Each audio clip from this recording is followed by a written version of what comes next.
Selamat mendengarkan podcast ini. Shalom saudara, salam sejahtera. Kebenaran hari ini berjudul cerdas dan teliti. Menurut seorang teknisi pesawat terbang, itu harus benar-benar cerdas ya, jenius, tapi juga harus teliti, memiliki ketelitian yang tinggi. Tidak boleh ceroboh, karena satu komponen tidak pada tempatnya bisa membuat pesawat jatuh. Jadi seorang teknisi pesawat terbang itu harus bukan saja cerdas, tetapi sangat cerdas, jenius, dan teliti. Karena tentu pesawat terbang memuat banyak penumpang dan berisiko tinggi di udara. Kalau mobil mogok ya bisa parkir di pinggir jalan. Tapi kalau pesawat mogok mau parkir di mana? Kalau bukan jatuh ke laut atau jatuh ke darat, kemudian hancur, saudara. Ya, nah saudaraku sekalian, demi keselamatan pesawat terbang, seorang teknisi pesawat terbang ya, harus benar-benar ya cerdas, teliti, cerdas, jenius, dan jangan lupa teliti. Demikian pula dengan hidup manusia yang memiliki kekekalan. Kita harus memikirkan hal ini dengan serius. Hidup kita ini seperti pesawat terbang yang nilainya lebih dari segala sesuatu, lebih dari seluruh harta dunia ini. Jika harta dunia ini diwujudkan dalam bentuk sesuatu atau uang, tidak bisa membeli jiwa manusia loh. Maka kita harus benar-benar cerdas. Cerdas secara rohani dan teliti. Teliti memperhatikan seluruh hidup kita. Sebab Allah berfirman, kuduslah kamu sebab aku kudus. Itu berarti kita harus memeriksa diri dengan sangat serius atau seksama. Apakah kita telah memiliki kekudusan seperti kekudusan Allah? Bertahun-tahun kita berpikir tidak mungkin orang bisa hidup suci atau sempurna. Tapi Tuhan sendiri berkata, kamu harus sempurna. Nah, kita harus sempurna seperti Bapa. Segala sesuatu yang kita pikirkan, ucapkan, dan kita lakukan harus selalu sesuai dengan pikiran perasaan Allah. Kita harus teliti, ya, cerdas rohani, memperhatikan setiap gerak pikiran, perasaan, ucapan, dan perbuatan kita, saudara. Ya, mestinya kita juga bisa tahu loh apa yang bisa menghancurkan hidup kita, yang bisa membahayakan hidup kita, yang bisa membuat kita jatuh. Saudara, seorang teknisi pesawat terbang bukan saja harus cerdas, tapi harus sangat cerdas, jenius, dan teliti.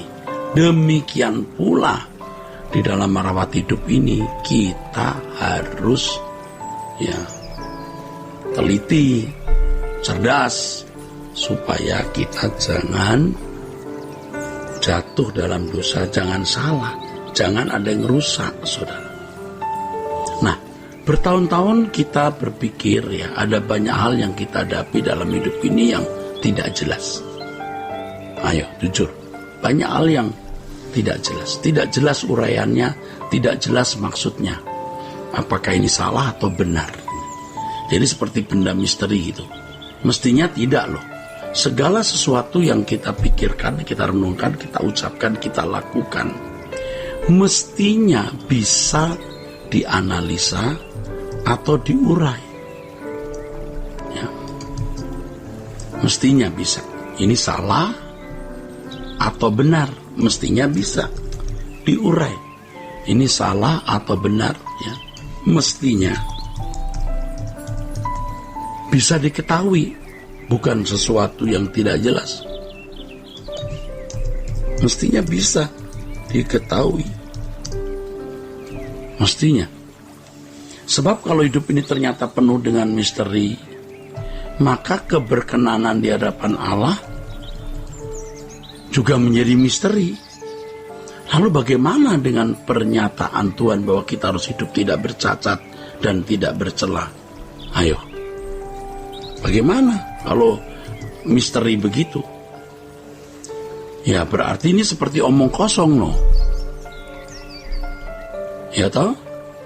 Kalau hidup ini misteri, Berarti Tuhan bohong, sebab manusia tidak mungkin sempurna seperti Bapa atau serupa dengan Yesus, sebab tidak jelas karena misteri itu. Karena tidak jelas karena misterinya. Karena misterinya itu, saudara. Tapi sebenarnya tidak demikian. Tidak, saudaraku. Allah adalah Allah yang maha bijaksana. Semua yang dikatakan ya dan amin, saudara. Saya ulangi.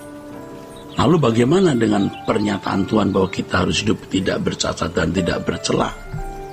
Kalau banyak hal adalah misteri, saudara. Nah, apakah Tuhan bohong?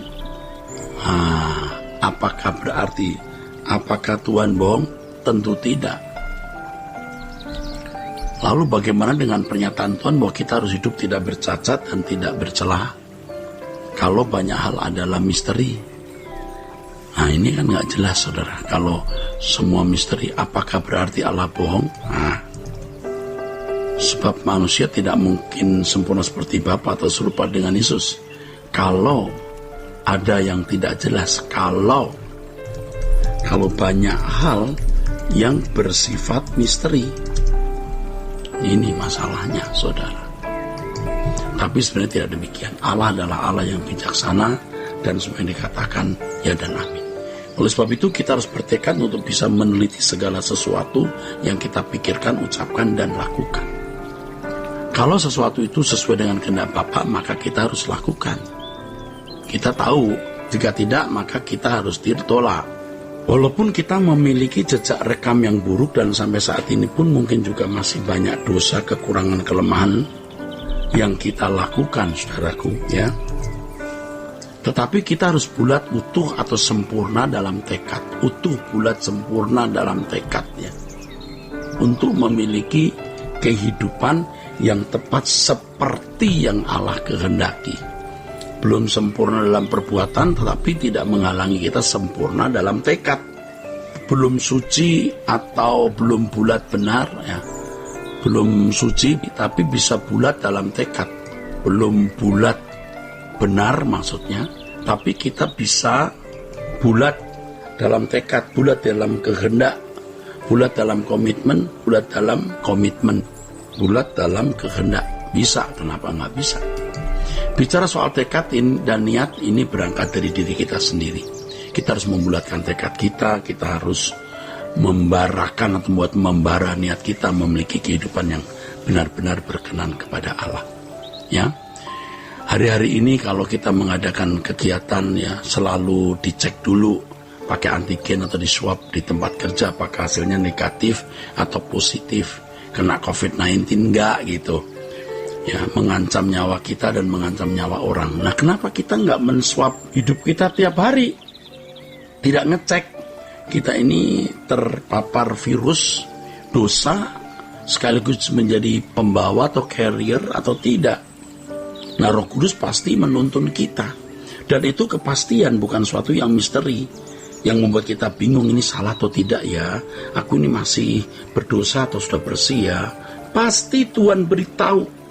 Pasti kita tahu. Bukan misteri. Allah tidak berteka-teki. Tuhan pasti memberi kita hikmat untuk mengenal diri kita seperti Dia mengenal. Tuhan kiranya memberkati saudara-saudara sekalian. Sola Gracia.